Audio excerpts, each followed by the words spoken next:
play financeiro muito perto de ser implementado no futebol brasileiro. Neste vídeo, em mais um conteúdo robusto, falo sobre o tema: tem rival do Botafogo se metendo onde não é chamado? Pois é, galera, o Fogão, para lembrarmos, voltará a campo na próxima terça-feira, às 20h30, para enfrentar o Sport no Newton Santos pelo Campeonato Brasileiro. Se puder, vá e apoie o Glorioso. Ontem eu fiz um vídeo falando a respeito das possíveis voltas de Álvaro Montoro e Jordan Barreira, pessoal. O Botafogo, que hoje tem um quarteto ofensivo interessante, com o Santiago Rodrigues vindo da direita para dentro, o Savarino trabalhando como meia central, o Joaquim Correa se encontrando pelo lado esquerdo e o Arthur Cabral, que precisa sim fazer gol, mas quem sabe na próxima partida contra uma equipe já rebaixada, essa é a grande realidade no Campeonato Brasileiro. Então, com o Botafogo tendo a possibilidade do Barreira entrar na segunda etapa, numa das pontas, o Montoro na ponta esquerda também, isso pode deixar o Fogão ainda mais forte. Depois tem o jogo contra o Grêmio, então o Botafogo sai para duas partidas difíceis contra Corinthians e Cruzeiro e volta para fechar o campeonato no domingo, 7 de dezembro, contra o Fortaleza. Na segunda-feira, 8 de dezembro, comemoraremos um ano do título brasileiro de 2024. Que não passe muito tempo para que possamos ganhar outro título brasileiro, outra Libertadores. 30 de novembro também completará um ano do título internacional do Fogão, o de 2024, porque o Botafogo também ganhou a Conmebol em 1993. Pois é, pessoal, vamos ao tema central deste vídeo: fair play financeiro. Muita atenção, muita coisa a ser lida. Eu vou ao Twitter do Datafut, então vou pontuar em alguns momentos e você coloca aí no comentário, com muito respeito e educação, o que pensa a respeito de tudo que vai ser lido agora aqui no canal Fabiano Bandeira. Detalhes do fair play financeiro no futebol brasileiro, galera. Reitero, estou no Twitter do Datafut. A implementação será gradual e vai começar em janeiro do ano que vem. Opa! Em janeiro de 2026 já será implementado o fair play financeiro de maneira gradual aqui no futebol brasileiro. E o Brasileirão começará no fim de janeiro também de 2026. Então, muita atenção ao planejamento, à montagem de elenco e ao planejamento também financeiro, pensando nas próximas temporadas.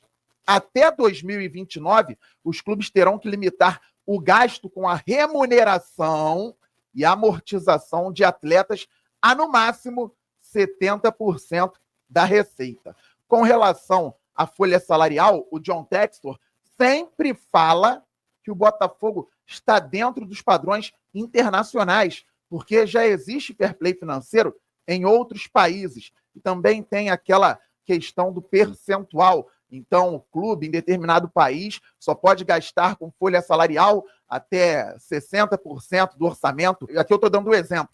E o Textor sempre diz que o Botafogo gasta menos que isso. Pois bem, galera, o nível de endividamento de curto prazo não poderá ultrapassar 45% da receita. Essa regra será aplicada integralmente a partir de 2029. Então, os clubes precisam se adequar de forma gradativa, mas haverá fiscalização contínua sobre folha de pagamento e balanço de contratações, com controle mais rigoroso a partir de abril do ano que vem. Não vejo isso com maus olhos. O Botafogo não pode sair gastando de qualquer jeito, não pode sair se endividando, outros clubes também não. Quero entender como vai ser essa fiscalização.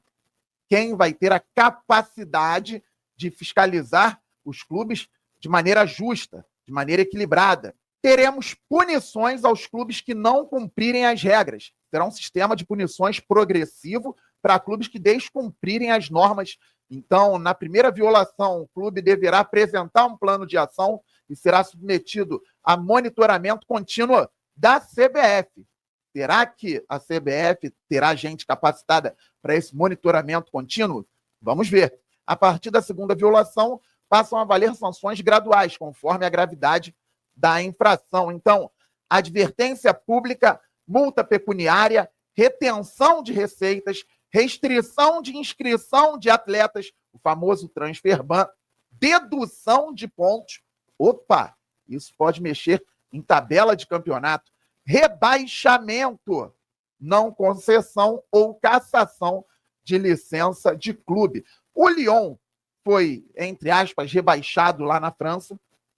O Textor saiu do Lyon, não está mais à frente do clube francês, embora o Lyon faça parte da Eagle.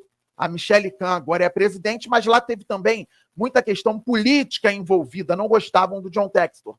O Lyon, então, disputa normalmente hoje a primeira divisão francesa e também a Liga Europa. Muita gente perguntando sobre a recuperação judicial. As regras vão valer para novos clubes a partir do ano que vem.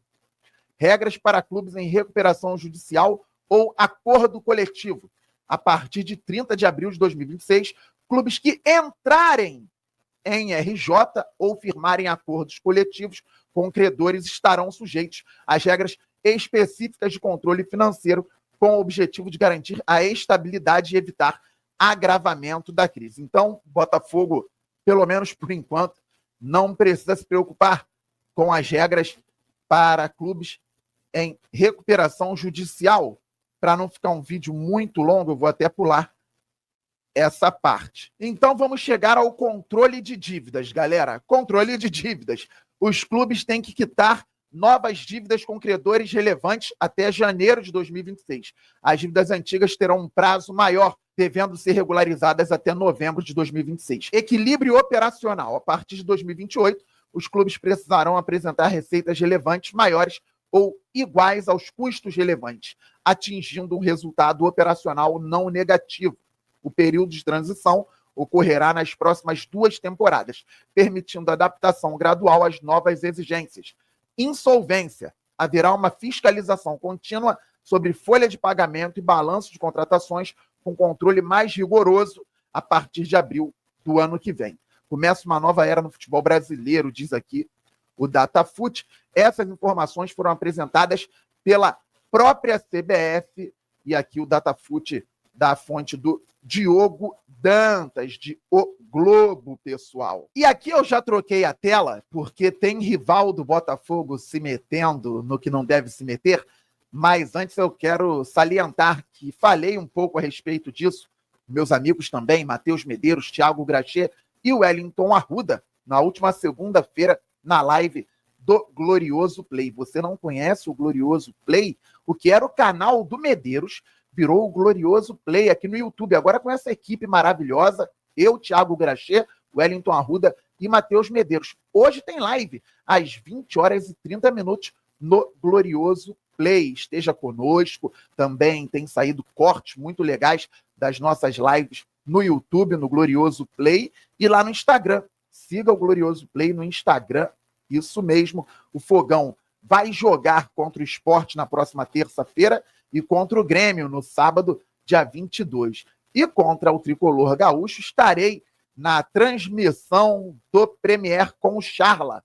Betão comentando, um representante do Grêmio, eu junto com essa galera também nos comentários e o craque Bruno Cantarelli na narração. Você segue o Fute Bandeira no Instagram e no TikTok e a Placar no YouTube. Estou sempre no Placar Aberto ao vivo às 18 horas. Hoje, folga, mas estarei no Glorioso Play. Amanhã estarei de volta às 18 horas no Placar Aberto ao vivo com o Paparazzo, a Raíza, o José Ilan e o Garoni. Pois é, o Flamengo recentemente soltou uma nota oficial pedindo, mais uma vez, o fair play financeiro aqui no futebol brasileiro. Em 2024, o rubro-negro tomou uma goleada do Botafogo, 4-1, poderia ter sido 5, 6, 7, 8. Imediatamente começou a falar e a pedir o fair play financeiro. Mas este trecho me chama muito a atenção. A CBF não colocou, pelo menos até onde sei, o que o Flamengo pediu exatamente no fair play financeiro a ser implementado a partir de janeiro. E o Flamengo, entre muitas coisas, pediu isso aqui: transações com partes relacionadas. Desconsiderar ou limitar transações entre partes relacionadas.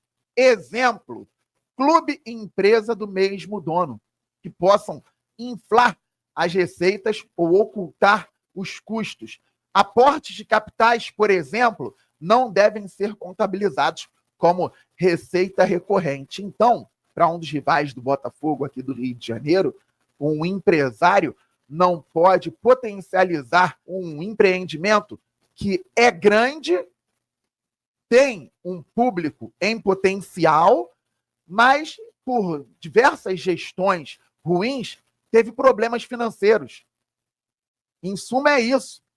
Não pode chegar um empreendedor para levantar aquele estabelecimento aportando também recursos.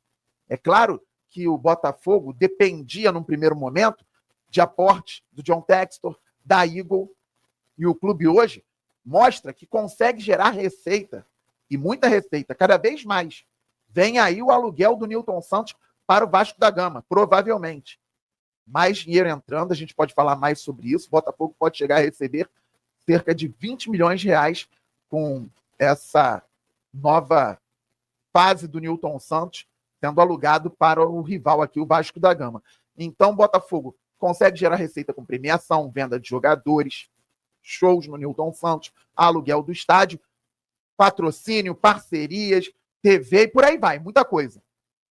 Se vier aporte externo, melhor ainda. Quanto mais recurso entrando, mais forte pode ficar a equipe e mais receita esse time pode gerar. E mais um pedido do rival, aliás, de um dos 3 rivais do Botafogo aqui no Rio de Janeiro, não tem a ver, ou pode ter, porque os shows são importantes, com a grama sintética do Nilton Santos, isso fica facilitado até para o time jogar após a apresentação de algum artista importante também.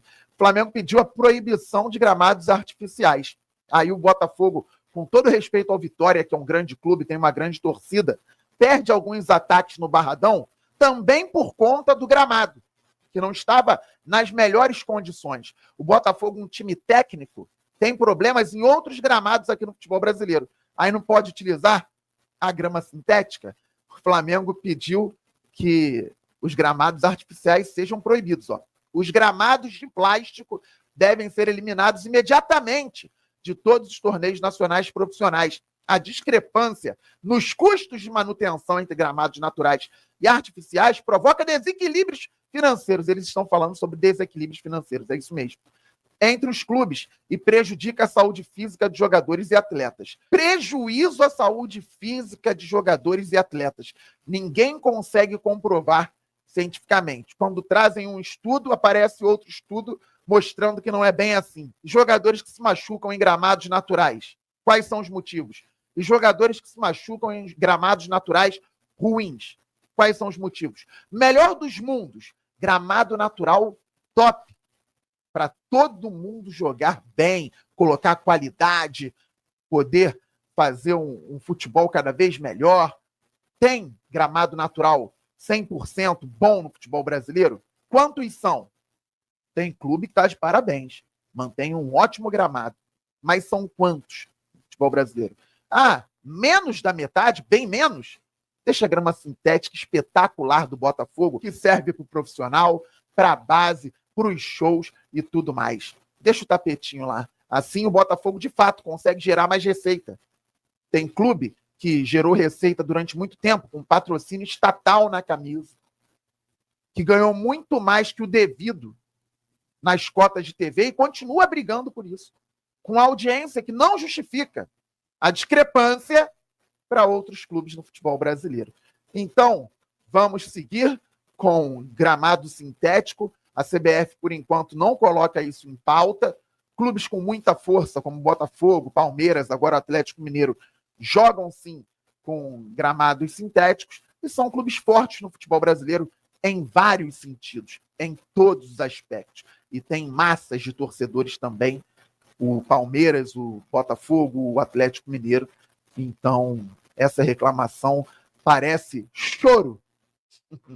Mas o Flamengo ganhou mais do que perdeu desde 2023 no gramado sintético. É mesmo? Tomou de 4-1, pediu fair play financeiro e agora pede o fim do gramado sintético. Ah, mas venceu recentemente muito bem. Parabéns ao Flamengo, que venceu recentemente muito bem. Então, por que o choro? Por que tanta reclamação? No Maracanã, o Botafogo também venceu recentemente muito bem o Flamengo. O Botafogo não perde para o Flamengo como visitante desde 2019 em Campeonato Brasileiro. Em 2020 foi empate 1-1 por conta de um pênalti para o Flamengo já no finalzinho.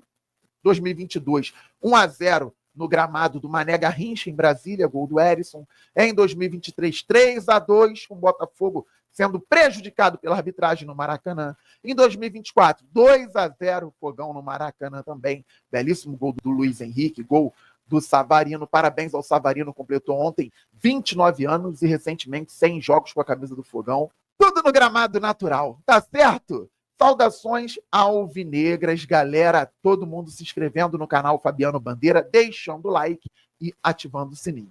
Estamos muito juntos, aquele abraço, valeu, fui. Fogo!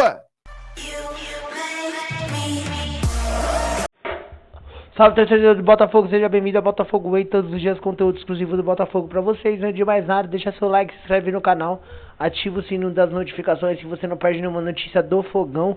Botafogo aí se movimentando no mercado da bola.